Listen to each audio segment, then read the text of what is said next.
Espírito, profetiza, filho do homem, e diz-lhes: assim diz o Senhor, Espírito, vem dos quatro ventos e sopra sobre estes mortos, para que vivam. Versículo 11. Então ele me disse: filho do homem, esses ossos representam toda a casa de Israel, que está a dizer: os nossos ossos estão secos, a nossa esperança está desfeita, para nós está tudo acabado. Pois bem, profetiza e dizes: assim diz o Senhor, eis que abrirei vossos túmulos e vos farei subir dos vossos túmulos, ó meu povo, e vos reconduzirei para a terra de Israel. Então sabereis que eu sou o Senhor, quando eu abrir vossos túmulos e vos fizer subir de dentro deles, ó povo meu. Porei o meu espírito dentro de vós e vivereis, e vos reporei em vossa terra, e sabereis que eu, o Senhor, falei, e eu mesmo hei de cumprir, diz o Senhor. Podem tomar o vosso assento? Outro dia nós vamos inaugurar o microfone novo aqui, amém? Vamos ouvir a palavra.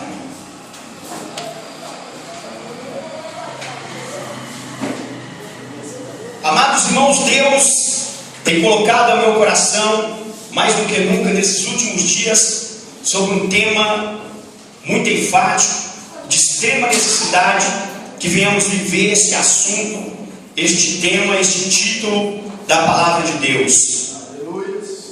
Este texto de Ezequiel, capítulo 37, um texto, uma visão que Deus mostrara ao profeta Ezequiel, que é conhecido de muitos. Quantas vezes, inúmeras vezes eu preguei essa passagem, já aproximadamente esses quase 30 anos de mensageiro, de pregador da palavra de Deus. Quantas vezes eu já ouvi muitas pessoas pregar, já lemos essa passagem bíblica, você já ouviu, já leu, releu. Este texto é uma visão que Deus mostrou ao profeta Ezequiel, o vale de ossos secos. E esse texto fala sobre apostasia e também fala sobre avivamento. Na ausência ou não havendo um avivamento, automaticamente estará ali a apostasia. E quando não há apostasia, estará acontecendo um avivamento. Na ausência de um, o outro acontece. Avivamento e apostasia. Não há como viver ou vivenciar, presenciar os dois estados no mesmo momento. Ou é apostasia ou é avivamento. E o que é avivamento? Esse texto nos mostra, e Deus me deu aqui pelo menos, amados, 4 verdades ou 4 princípios sobre avivamento. E eu estarei falando nesta noite sobre esses 4 princípios ou 4 verdades contidas aqui. Podem e existem muitas outras verdades, existem muitos outros princípios de avivamento aqui, mas Deus me mandou falar sobre pelo menos 4. Aleluia! Avivamento. O que é avivamento? Avivamento é vida. Avivamento, na sua força ou expressão maior, significa tornar-se mais vivo. Então avivamento é vida, é tornar mais vivo aquilo que já é vivo. Isso significa avivamento. Ao passo de que eu falei que na presença ou havendo apostasia, está ausente o avivamento, e na presença de avivamento está ausente a apostasia. Ou está vivenciando um estado, ou está vivenciando o outro. Não tem condição de dizer os dois estão juntos. Está havendo apostasia, um avivamento no mesmo lugar, no mesmo instante, na mesma vida. Não, ou está havendo apostasia, ou está havendo avivamento. Amados irmãos, e apostasia nada mais, nada menos é que morte. Apostasia que significa morto, significa morte, significa estar em estado de decadência, estado de morte. E como Deus mandou eu pregar essa noite, o tema é tempo de avivamento. Quantos podem levantar a sua mão e dizer assim: é tempo de avivamento? Então diga nessa noite: é de avivamento. O que nós vemos, para vocês entenderem melhor, pode deixar. Aleluia. Isso. Hoje nós vamos pregar da forma mais natural possível. Eu coloquei um fundo aqui para me ajudar, mas está na bênção. Aleluia. Glória a Deus. Aleluia. Muito bem. Ezequiel teve uma visão. E eu já vou entrar porque nós não teremos muito tempo para poder falar pormenores acerca do assunto.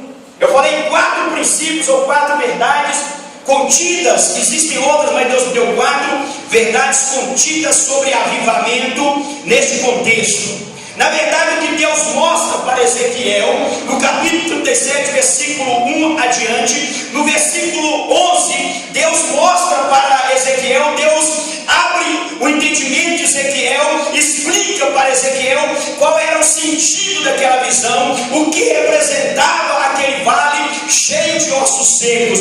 Deus diz no versículo 11: então me disse, filho do homem, estes ossos representam toda a casa de Israel, que está a dizer: os nossos ossos estão secos, nossa esperança está desfeita, para nós está tudo acabado. Pois bem, profetiza e dizes: assim diz o Senhor, eis que abrirei os vossos túmulos, as vossas sepulturas, e vos farei subir dos vossos túmulos, ó povo meu, e vos reconduzirei para a terra de Israel, e sabereis que eu sou o Senhor, quando abrir os vossos túmulos e vos fizer subir de dentro deles, ó povo meu. Porém o meu espírito dentro de vós e vivereis, vos reporei em vossa terra, e sabereis que eu sou o Senhor, e falei e hei de cumprir, diz o Senhor dos exércitos.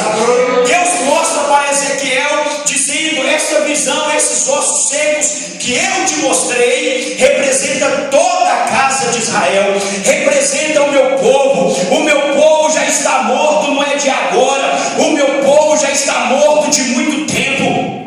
O meu povo não é mais um defunto, ou seja, um cadáver. Meu povo não é mais um defunto que está sendo velado, não. Eles já foram sepultados, e eles não são cadáver de poucos dias, como no caso de até mesmo Lázaro, no capítulo 11 de João, que há 4 dias estava morto. Não, meu povo não é semelhante a um morto de poucos dias, de 4, de 40 dias. O meu povo já é morto de muito tempo. O estado de morte deles é tão terrível, a apostasia deles, a situação deles é tão crítica, que eles já são ossos secos, aqueles mortos de muitos e muitas décadas, que já estão sequíssimos.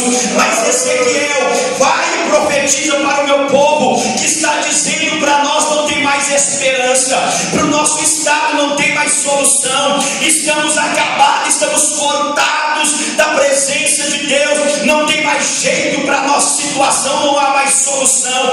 Mas Ezequiel vai e profetiza ao meu povo, diz para eles: assim diz o Senhor, eis que eu farei abrir as vossas sepulturas, vos tirarei dos vossos túmulos, vos farei viver de novo, porém dentro de vós o meu espírito de vida, e vivereis, e vos estabelecerei como meu princípio, diz o Senhor dos exércitos. Diz o Senhor: eu falei e eu vou cumprir. E quando isso acontecer, todos saibam que eu sou o Senhor. Aleluia. Queridos irmãos, essa visão retrata, fala a respeito do estado de Israel no seu todo.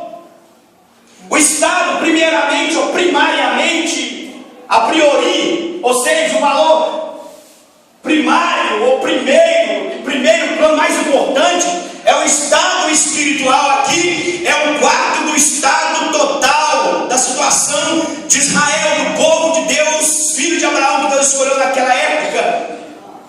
E aqui fala do estado espiritual e do estado também nacional. do estado social, do estado moral, do estado político, do estado financeiro, do estado totalmente que envolve a vida do ser humano, espiritual, moral, físico, financeiro, social, familiar, enfim.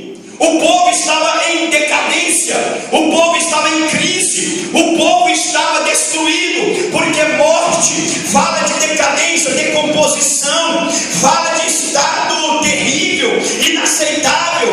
Deus não criou o homem para morrer, não existia morte no plano de Deus, mas a morte entrou por causa do pecado. Então apostasia, morte, crise, decadência, problemas, falência e todo tipo de miséria que o povo de Deus estava vivendo, não estava nos planos de Deus. O povo estava em decadência, em crise espiritual, haviam perdido sua identidade espiritual, já não mais era aquele povo poderoso, porque quando Deus escolheu um povo nessa terra, Abraão e sua semente, o seu descendente, Deus disse a Abraão: te farei uma grande nação, de ti sairão reis e príncipes. Deus disse a Abraão: olha, o teu povo será povo poderoso, deles sairão reis e príncipes, e uma grande multidão. E Deus disse, até mesmo através da lei de Moisés, em Deuteronômio, em Números, ele disse: eis que eu vos escolhi e vos levantei para ser cabeça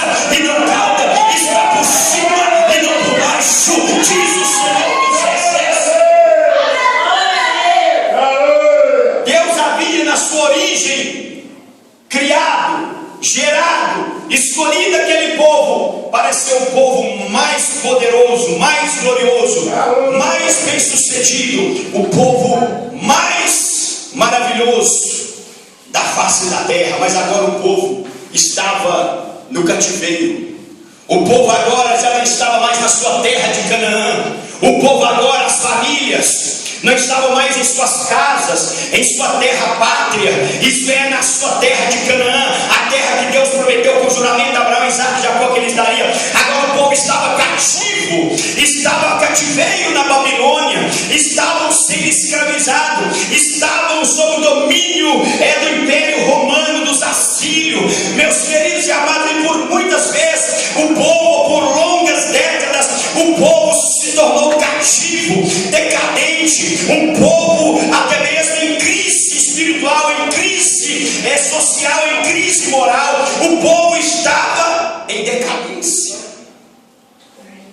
Agora Deus diz, e eles dizem: não tem mais jeito para nós, não há mais solução para nós.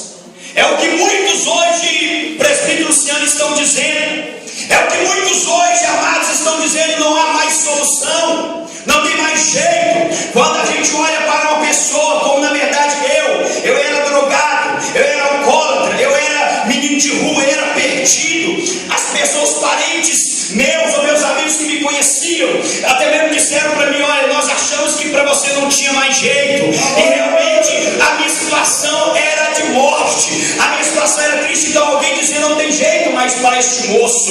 Mas hoje eu estou aqui porque Deus me alcançou com sua graça. Isso é avivamento, manifestação do poder transformador de Deus na vida de um homem que tira, que pega um menino de rua, que pega um traficante, que toma um drogado, um alcoólatra, uma pessoa até mesmo que está condenada pela sociedade, que não tem mais solução, que está totalmente na sarjeta, mendigando, sem nenhum recurso. Deus pega aquela pessoa e faz dela um pastor, faz dela um missionário, faz dela um grande homem e mulher de Deus. Alguém olha para alguém, para uma família, para uma situação e diz: não tem mais jeito. O povo está dizendo, Deus está dizendo aqui, Ezequiel, o meu povo está dizendo: não há esperança para nós, estamos de todo cortados, não tem mais solução para nós, fomos rejeitados, não temos mais saída. É o que nós estamos vivenciando hoje. Eles falam isso, falaram de mim, falaram de alguém e de muitos que estão aí no mundo perdidos. Você já passou por muitas pessoas aí na rua, alcoólatra, viciado, perdido, e diz: não tem mais jeito para ele. Eu não consigo ver solução ou recuperação dessa pessoa. Eles falam isso de famílias e até de situação ou de povo completo, de uma nação. E nós olhamos para a igreja hoje, irmãos. Se você for comparar a igreja primitiva, a igreja de Atos dos Apóstolos, do capítulo 1 até o capítulo 28, toda a história da igreja primitiva, e você olha a igreja do Senhor Jesus nos nossos dias, a igreja primitiva dos tempos primórdios, meus irmãos, era uma igreja poderosa, era uma igreja cheia do Espírito, era uma igreja santa, era uma igreja gloriosa. Os pregadores pregavam a palavra com poder e autoridade, mas no decorrer do tempo a igreja foi ficando gelada, a igreja foi ficando mundanizada, a igreja foi ficando indiferente, a igreja foi se acomodando, o pecado foi entrando na igreja, e o povo agora começa a perder a essência, não é mais fervoroso servindo ao Senhor. A igreja vem se tornando mais uma igreja secular do que a igreja, o corpo vivo do Senhor Jesus Cristo. A igreja é mais palco de políticos, a igreja se tornou mais até mesmo um campo do negócio, do mercado, do negócio, do que até mesmo o templo aonde se adora a Deus em espírito e em verdade. A igreja está perdendo ou perdeu a sua essência, mas eu quero dizer que assim como Deus de Ezequiel disse: eu vou restaurar o meu povo de Israel como antes, Deus vai restaurar vidas, Deus vai restaurar famílias, Deus vai restaurar povos, Deus vai restaurar a igreja, a sua origem. Deus vai restaurar. Deus vai restaurar.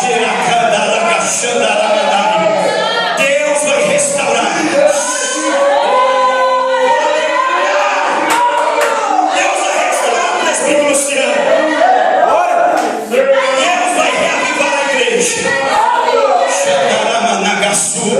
Nós vamos voltar a ouvir homens, pregadores, ministros na parede de fogo, só para estar pregando a palavra de Deus, não são o Espírito Santo. Nós vamos presenciar multidões em massa sendo batizados com o Espírito Santo. Nós vamos ver milagres acontecer na igreja. Nós vamos ver pessoas prostrar aos pés de Jesus, alcoólatras, viciados, perdidos, ladrões, prostitutas, pessoas que não têm mais jeito, que são escória da sociedade. Nós vamos ver prostrar em nosso escudo, diante do público, diante do altar, e confessar com lágrimas que Jesus Cristo é o Senhor, e vão levantar e sair dali com vidas transformadas pelo poder do Evangelho do Senhor Jesus. Voltaremos a ser uma igreja poderosa. Voltaremos a ser um povo de Deus poderoso.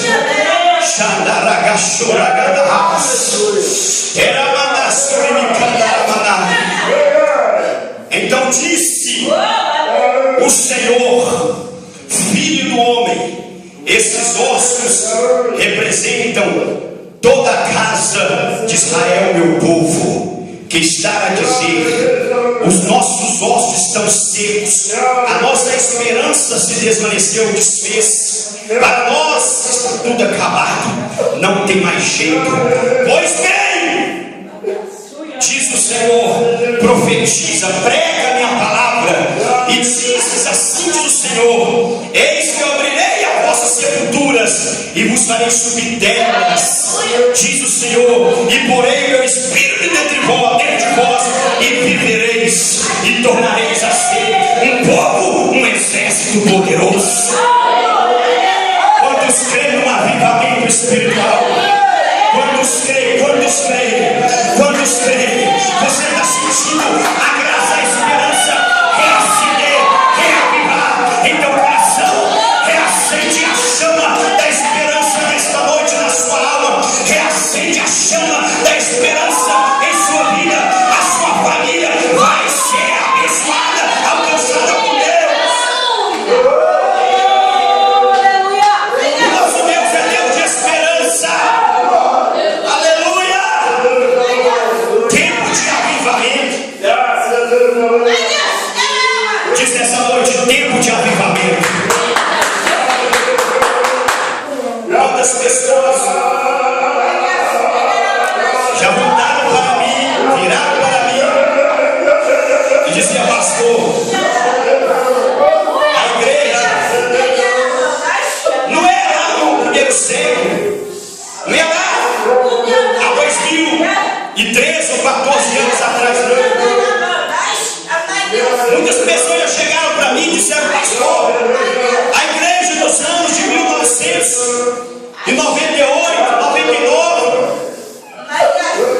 2000.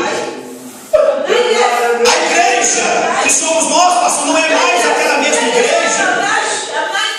E como o povo nos tempos bíblicos dizia não tem mais jeito, muitos disseram a nosso respeito, a respeito da nossa igreja agora. Não estou falando somente da igreja obra, vivada, Deus vivo, não. Estou falando da igreja do Senhor, dessa igreja aqui que o presbítero Luciano está pastoreando, falando da igreja do Senhor que está ao nosso redor, que nós estamos envolvidos nela. Estou falando da igreja em geral agora, do ano de 1999 para cá. A igreja desses anos tem sido uma igreja fraca, tem sido uma igreja apóstata, tem sido uma igreja vazia,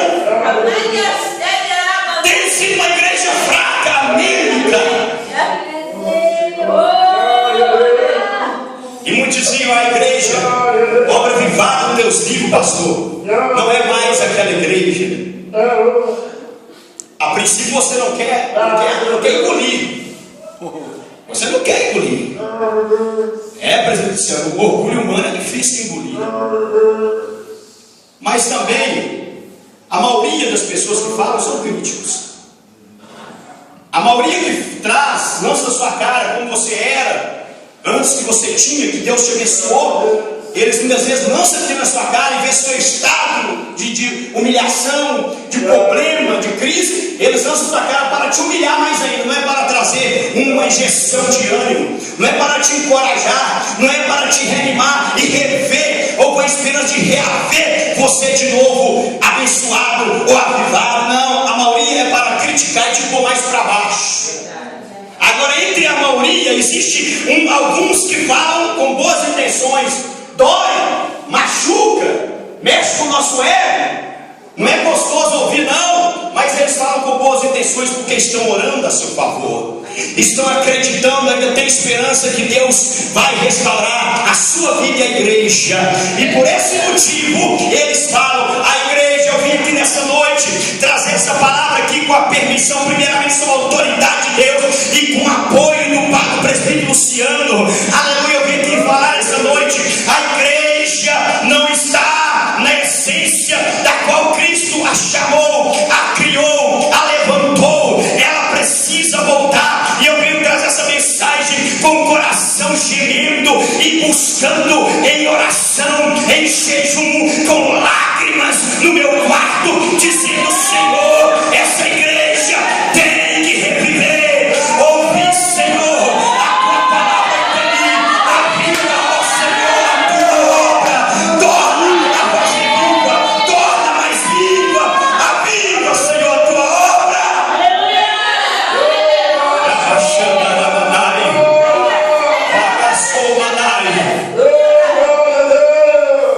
Imagina bem.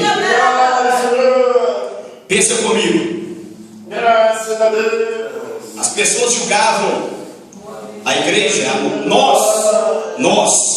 eu, pastor Sidney, nosso irmão Luciano, que pela misericórdia Deus ganhou, salvou este homem através da nossa humilde pregação, da nossa humilde igreja, do nosso humilde culto, nosso humilde serviçal ao Senhor. Deus nos usou para restaurar a vida dele, e não só dele, mas de muitos.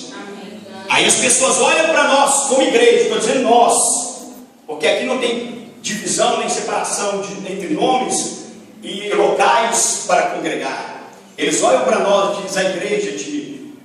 Você aceitou Jesus quando? Dá para lembrar aí? Em 1998, né? Quantos anos tem? 2001, então, 1998, 1999, por aí a igreja estava no seu auge. A igreja, nós como igreja. E ele foi salvo em 99, né? 2001. Está com quantos anos serve o Senhor? Mais 13. Isso. Está aqui, ó. Esse tempo está aqui, está pertinho. As pessoas olham, presbítero, e falam: a igreja em 2001, no seu tempo, você lembra? Era uma igreja poderosa.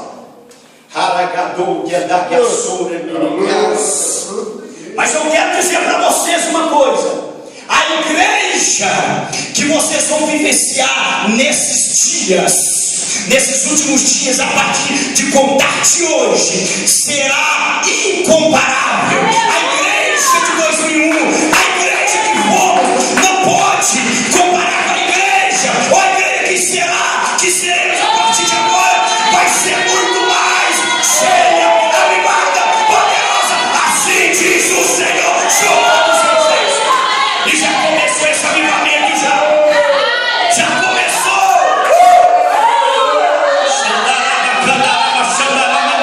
Abra tua boca e deixa Deus te encher, deixa Deus te favorecer, deixa Deus te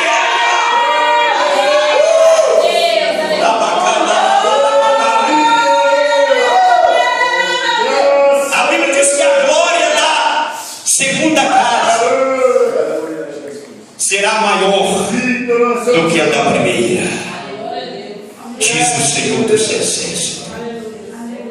Mas para que possamos viver esse avivamento, sair da apostasia, Deus me deu 4 princípios, 4 verdades contidas aqui. Agora vamos aprender. Eu só vou ensinar, já resumindo, porque eu não preciso me esforçar mais para provar para vocês que o nosso Deus pega o perdido, o pior delinquente, e transforma em salvo e faz dele, não vou dizer um advogado, um juiz, não vou dizer que faz dele um político, não, porque esse ofício é muito importante, é excelente, mas não se equipara, não se compara a um ofício de ministro do Evangelho, um pregador da palavra, um pastor, um profeta, um servo do Senhor. Ser pastor, ser servo, filho, o menor no reino de Deus é melhor do que qualquer posição aí social. Jesus pega o mais perdido, que ninguém dá nada por ele, e faz dele um príncipe. Deus pega a pior prostituta e faz a melhor mulher, mais honesta, mais decente, mais moral de todos os tempos. Deus pega qualquer tipo de situação, casamento que está sendo destruído, vidas sentimentais destruídas, pessoas que já estão com a carta de divórcio para sair, já estão para divorciar. Deus restaura o casamento, Deus cura paralítico, Deus cura cego, Deus cura leproso, Deus cura diabetes, Deus cura câncer. O mistério da cura começou. Meu Deus do céu, Jesus na gachura manamás. Deus pega qualquer tipo de doença incurável e cura. Isso é avivamento espiritual. Deus pega multidões em massa e batiza com o Espírito Santo e com fogo. Vocês vão ver mais do que nunca, a partir de hoje, esses sinais, esses prodígios, essas maravilhas acontecer, porque a chama do avivamento já está ardendo nesse altar, já está ardendo na sua alma, já está ardendo no seu coração, já está ardendo sobre os cultos do templo de Deus, que é a igreja, já está ardendo. O fogo já está ardendo. Quem tem ouvido, ouça o estalar dessa labareda. Meu Deus, eu estou ouvindo essa chama arder, e é um fogo que ninguém vai conseguir parar, ninguém vai conseguir apagar. A chama se acendeu no Pentecoste, se alastrou e vai se alastrando cada dia mais. Primeiro princípio de um avivamento, primeira verdade, para se receber, para viver o avivamento, primeiro é ser tirado para fora pelo Espírito. Primeiro é ser tirado para fora pelo Espírito. Acompanhe comigo, abra comigo, eu estou aplicando, nós vamos orar daqui a pouco. Eu falei 4 princípios de um tempo de avivamento. O primeiro princípio é ser tirado para fora pelo Espírito. Ezequiel 37:1, acompanha: a mão do Senhor veio sobre mim e me conduziu para fora pelo Espírito do Senhor e me pousou no meio de um vale que estava cheio de ossos. Olha para cá, existe outras traduções aí que não vai estar escrito assim: a mão do Senhor veio sobre mim e o Espírito do Senhor me tirou para fora e me levou e me colocou no meio do varão. Tem tradução que a gente vai dizer apenas assim: a mão do Senhor veio sobre mim e me levou. A maioria das traduções vai dizer me levou. Diga nessa noite: me levou. Levou, transportou, me tirou de um lugar, de uma condição e me levou para outro local, para outra condição. É só quem se deixar se entregar sem reserva ao mover, ao querer do Espírito de Deus é que vai receber e viver e ser um instrumento de um avivamento. É aquele que deixa Deus tirar ele para fora, levar ele pelo Espírito. Porque se você acompanhar o raciocínio das Escrituras, o raciocínio do Espírito Santo dessa mensagem, você vai ver que toda vez que Deus foi tratar com alguém, com um servo, com um homem de Deus, com um povo, Deus tirou eles primeiro de uma situação, de uma condição e os levou para outra posição, para outra situação. Nós vemos isso até mesmo Abraão. Gênesis capítulo 12, Deus disse em Gênesis 12: Abraão, sai da sua terra, da sua parentela, da casa de Deus pai, e vai para uma terra que eu te mostrarei. O que Deus está dizendo é que Abraão, vem Abraão, entra no meu mover, eu vou te tirar, aleluia, da condição que você se encontra, eu vou te transportar para uma outra condição, uma nova condição, um novo estado. Abraão, vem, eu vou te levar, eu vou te conduzir para te colocar no lugar que eu quero, do jeito que eu quero, da maneira que eu quero.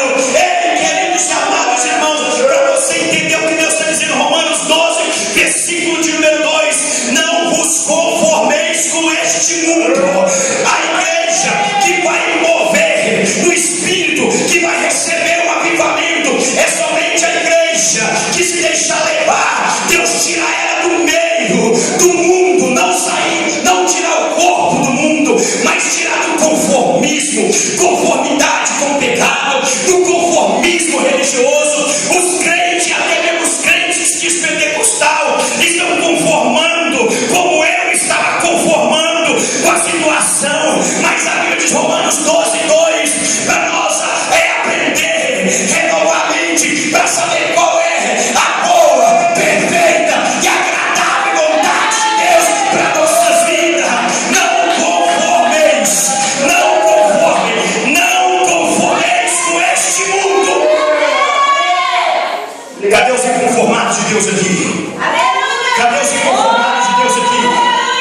Só vai entrar no mover de Deus, só vai experimentar um avivamento espiritual aquele que o Espírito de Deus vem sobre ele, a mão de Deus vem sobre ele e dizer: não dá bom não, eu não te quero assim não, não é do jeito que eu quero não, vem